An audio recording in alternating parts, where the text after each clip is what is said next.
నమస్కారం నాగార్జున గారు. నమస్తే అంజీ గారు. ల్యాండ్ టైటిలింగ్ యాక్ట్కి సంబంధించింది అసెంబ్లీ నుంచి శాసన మండలిలోకి వెళ్ళిందండి. అప్పుడు మనం ఫస్ట్ ఒకసారి అనుకున్నాం, ఇది శాసన మండలిలో వాళ్ళ బలం ఏదైతే ఉందో ఒకప్పుడు వాళ్ళే వ్యతిరేకించారు, ఇప్పుడు అదే ఆయుధంగా మారింది, వాళ్ళకి అదే ఆయుధం అయింది. సో ఇది ఏదన్నా అడ్డుపడటానికి కూడా ఒక అవకాశం ఉంటుంది అని అంతకుముందు కూడా మనం చర్చించుకోవడం జరిగింది. కానీ ఈ విషయంలో అడ్డుపడలేదండి వాళ్ళు.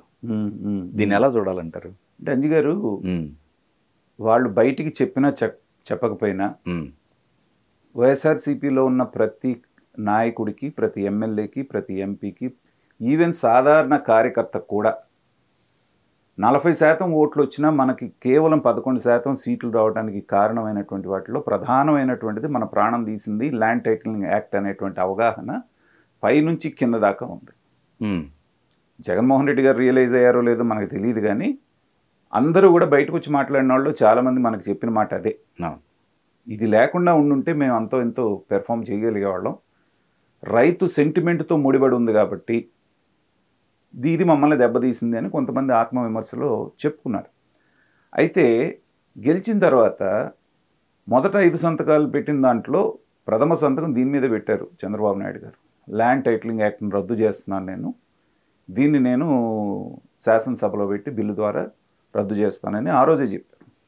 చెప్పగానే కొంతమంది అత్యుత్సాహం చూపిస్తూ బయటకు వచ్చి, ఇది ఎలా చేస్తారో చూస్తాం, మండలికి రావాలి కదా, మండలి వస్తే అప్పుడు చూసుకుంటాం అని చెప్పి కొంతమంది వైసీపీ నాయకులు మాట్లాడటం కూడా జరిగింది. అవును.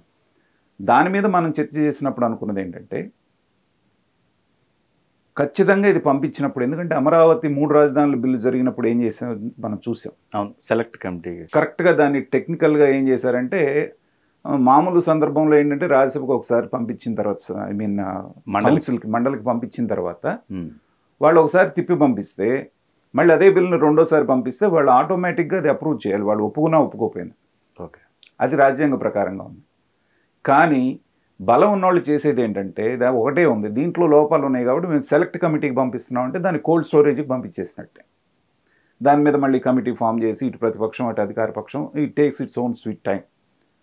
అందుకనే ఆ 3 రాజధానుల బిల్లు అప్పుడు అయిపోయింది. జగన్మోహన్ రెడ్డి గారికి విపరీతమైన కోపం వచ్చి, కౌన్సిల్ నేను రద్దు చేసి పారేస్తున్నాను, ఇది 6th ఫింగర్, ఇది ఖర్చు తప్పితే దీని మూలన ఉపయోగం లేదని ఆవేశంగా ఆయన మాట్లాడింది మనకి ఇంకా గుర్తుంది. కానీ ఇవాళ దివాళా తీసిన తర్వాత ఆ యొక్క కౌన్సిలే వీళ్ళకి ఆధారం అయింది, దిక్కయింది. ఎందుకంటే ఉన్న బలం అంతా అక్కడే ఉంది. దాన్ని దృష్టిలో పెట్టుకొని వాళ్ళు ఏమన్నారంటే, ఇది కనుక వస్తే ఖచ్చితంగా మేము అడ్డం పడతాం, దీన్ని కానివ్వం అని చెప్పేసి కొంతమంది మాట్లాడారు. మాట్లాడినప్పుడు కూడా మనం అనుకున్నాం, నిజంగా కనుక వాళ్ళకి బలం ఉందని అడ్డం పెడితే, దేని మూలనైతే వాళ్ళు ఓడిపోయామని చెప్పి అనుకుంటున్నారో దాన్నే ఇంకా సమర్థిస్తున్నారంటే వీళ్ళకి బుద్ధి రానట్టు, లేదా కామ్గా ఉంటే అది ఆమోదం పొందడానికి సహకరిస్తే కొంతన్నా వీళ్ళు మారినట్టు అని మనం అనుకున్న విధంగానే ఇప్పటికైనా వాళ్ళు కొంత విఘ్నత ప్రదర్శించారు. దానికి మనం వాళ్ళని అభినందించాల్సిందే, వైఎస్ఆర్సీపీ కౌన్సిల్ మెంబర్స్ని. వచ్చి దానికి మద్దతు పలకకుండా అంటే మళ్ళీ జగన్మోహన్ రెడ్డి గారికి కోపం వస్తుంది కదా. కాబట్టి ఏంటంటే, ఇక్కడ మనకి పయ్యావుల కేశవ్ గారు ఇదే అయిపోగానే వెంటనే ఇక్కడ ఆమోదం పొందగానే దీన్ని ఎన్టీఆర్ పేరు, అంటే వైఎస్ రాజశేఖర రెడ్డి గారి యూనివర్సిటీ పేరుని ఎన్టీఆర్ పేరు మార్చడం, ఈ 2 బిల్స్ని వెంటనే ఆగమేఘాల మీద కౌన్సిల్కి పంపించడం జరిగింది. పంపించిన వెంటనే వెళ్ళగానే కోరం లేదు. ఆ తర్వాత కొంతమంది ఎవరు వచ్చారు కోరంకి సరిపడేటువంటి వాళ్ళు, వెంటనే ఆమోదం పొందిపోయింది. 3వ కంటి వాడికి తెలియకుండా ఒక ప్రధానమైనటువంటి బిల్లు, ఏదైతే తెలుగుదేశం వాళ్ళు చేసినటువంటి ప్రామిసెస్లో చాలామందికి బెనిఫిట్ చేసేటువంటి ఈ ల్యాండ్ టైటిలింగ్ యాక్ట్ ఏదైతే ఉందో అది 3వ కంటికి తెలియకుండా 2 సభల్లోనూ పాస్ అయిపోవటం అనేటువంటిది చాలా పెద్ద శుభ పరిణామం. మళ్ళీ చెప్తున్నాను, ఈ మధ్యకాలంలో వైసీపీ వాళ్ళని అభినందించేటువంటి సందర్భం ఎప్పుడూ నాకు రాలేదు. ఎందుకంటే అన్ని తప్పులు చేసుకుంటూ వచ్చారు. ప్రతిసారి మనం తప్పుల్ని ఎత్తి చూపించడమే జరుగుతూ ఉంది. కానీ ఒక మంచి పని చేసినప్పుడు వాళ్ళని అభినందించాల్సినటువంటి బాధ్యత కూడా మన మీద ఉంది. కాబట్టి విఘ్నత ప్రదర్శించి, ఎప్పుడైనా రాజకీయంలో ఎలా ఉంటుందంటే, మీరు ప్రజలు ఏం కోరుకుంటున్నారు అనే దాన్ని బేస్ చేసుకొని మీరు రాజకీయం చేయాలి. సో ఇవాళ ప్రజలు దాన్ని వద్దనుకుంటున్నారు అనేటువంటిది మీకు తెలిసిన తర్వాత కూడా దానికి అడ్డం పడటం, రద్దు చేయటానికి, లేకపోతే దాని మీద పోరాటం చేస్తూ ఉంటే ఏమవుతుందంటే డ్యామేజ్ ఇంకా ఎక్కువ జరుగుతుంది. సో దాన్ని త్వరగా రియలైజ్ అయ్యారు, దాన్ని సక్రమంగా ఇచ్చేయడానికి సహకరించారు. కాబట్టి అది అందరం కూడా అభినందించాల్సిన విషయం. రాష్ట్రంలో ఉన్నటువంటి రైతులకి కానివ్వండి, మామూలు వాళ్ళందరికీ కూడా ఇది ఒక శుభవార్తనే మనం చెప్పుకోవచ్చు. ఓకే, ఒక మంచి పని జరిగింది. ఒక మంచి పని జరిగింది. మొట్టమొదటిసారి ఇంతకాలంలో వైఎస్ఆర్సీపీ వాళ్ళు చేసినటువంటి ఒక మంచి పని అని మనం చెప్పవచ్చు. ప్రభుత్వం అంటే మొదలుపెట్టి చేసుకుంటూ వెళ్తారనుకోండి. బట్ ఇదే విజ్ఞతను అంటే ఫైనల్గా నేను దానికి ఎక్స్టెన్షన్ ఏం చెప్తున్నానంటే, మీరు నిర్మాణాత్మకమైనటువంటి ప్రతిపక్షంగా వ్యవహరించండి. మీకు అక్కడ బలం ఉంది కాబట్టి ఇంకా కొన్నాళ్ళు మీకు బలం ఉంటుంది. ఇంకొక 3-4 సంవత్సరాల వరకు కూడా మీదే అక్కడ మెజారిటీ ఉంటుంది.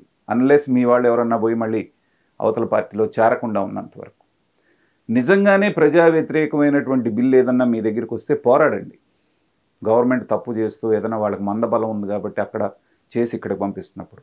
కానీ ప్రజలకు ఉపయోగపడేటువంటి బిల్స్ వచ్చినప్పుడు కూడా మాకు మెజారిటీ ఉంది కదా అని చెప్పేసి అడ్డదిడ్డంగా కనుక ప్రవర్తించి దాన్ని ఇలాంటి అడ్డంకులు కల్పించాలి అంటే మాత్రం మళ్ళీ క్షమించరు ప్రజలు.